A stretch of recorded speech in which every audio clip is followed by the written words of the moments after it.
Estamos em nosso terceiro e último bloco desta lição de número 2, que tem por tema o governo de José no Egito.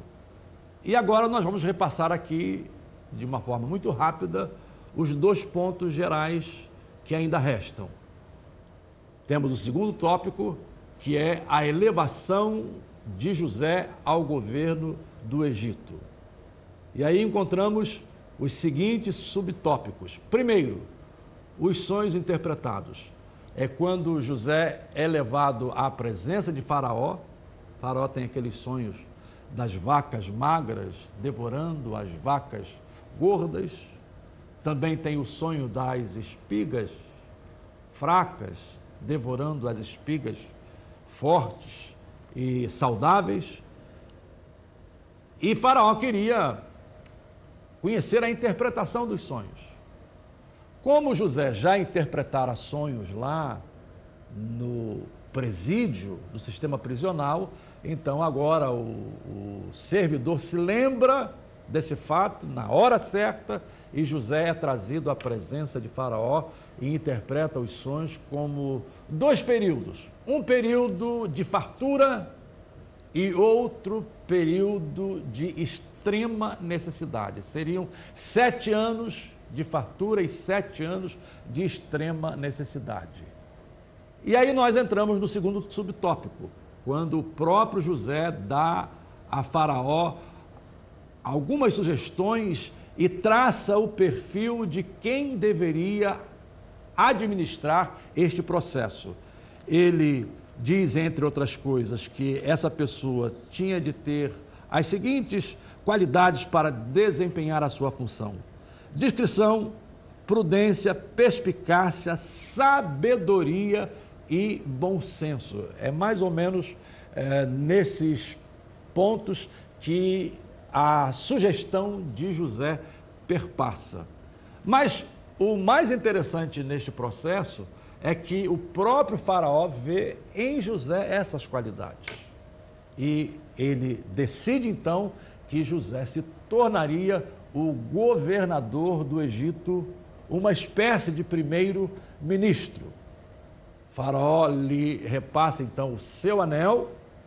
Faraó promove um desfile em carro aberto para que todo o povo egípcio reconhecesse José como governante. Abaixo de Faraó, seria ele que teria toda a autoridade para gerir aquele período difícil. Claro, 7 anos com fartura, 7 anos com abundância, mas 7 anos de extrema necessidade. E com isso, então, entramos já no terceiro ponto, que é o governo de José. Como é que ele agiu? Como é que foi a sua gestão? Foi uma gestão que se baseou num planejamento estratégico. Em primeiro lugar, ele reconhece o terreno. Ele faz uma viagem pelas fronteiras do Egito, por todos os termos da terra, para conhecer o campo, para conhecer o sistema de logística, para pensar qual seria a melhor estratégia para que aquele período fosse um período bem sucedido, sem maiores problemas para o povo. Então ele define as estratégias. Ele, por exemplo, estabelece que o campo que ficava ao redor de cada cidade, tudo que se produzisse ali, seria armazenado nos silos das próprias cidades ao redor dos campos onde as terras eram cultivadas. E você pergunta, qual a importância disso? A importância é exatamente essa, a descentralização. Facilitar a logística, evitar a centralização e a necessidade de transporte para levar alimento para toda a terra, de tal maneira que o povo em cada cidade tivesse acesso rápido para suprir as suas necessidades na época da fome. na época da extrema necessidade. E com isso entramos no terceiro subtópico. O governo de José foi um governo bem-sucedido. Ele conseguiu estabelecer bem as suas estratégias, de tal maneira que o mundo todo da época veio comprar comida no Egito. De todas as partes do mundo vinham caravanas para serem abastecidas e alimentadas pela fartura do Egito, que foi armazenada nos 7 anos de fartura para os 7 anos das vacas magras. Mas o ponto mais importante que eu quero chamar a atenção é que com isso Deus também preservou a nação de Israel.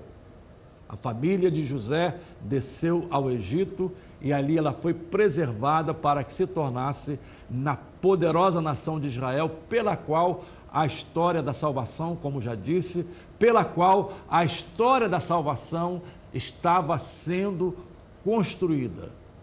Em outras palavras, Deus não age por acaso. Deus não age no improviso. Deus tem todas as coisas previstas de tal maneira que José estava no Egito na hora certa, do tempo certo, no momento certo, como a pessoa certa para gerir aquela situação. E com isso nós chegamos à aplicação pessoal da nossa lição. E que aplicação é essa? José não se valeu do oportunismo, José não usou de sagacidade para convencer o faraó. Ele chegou lá por uma única razão: a soberana vontade de Deus. Ou seja, Deus nos pode usar da maneira como Ele quiser. Deus tem os seus planos, Deus é soberano e Deus está acima de todas as coisas. E em cada circunstância, por mais estranha que seja, nós precisamos perceber que por trás está a mão de Deus agindo para cumprir o seu bom propósito.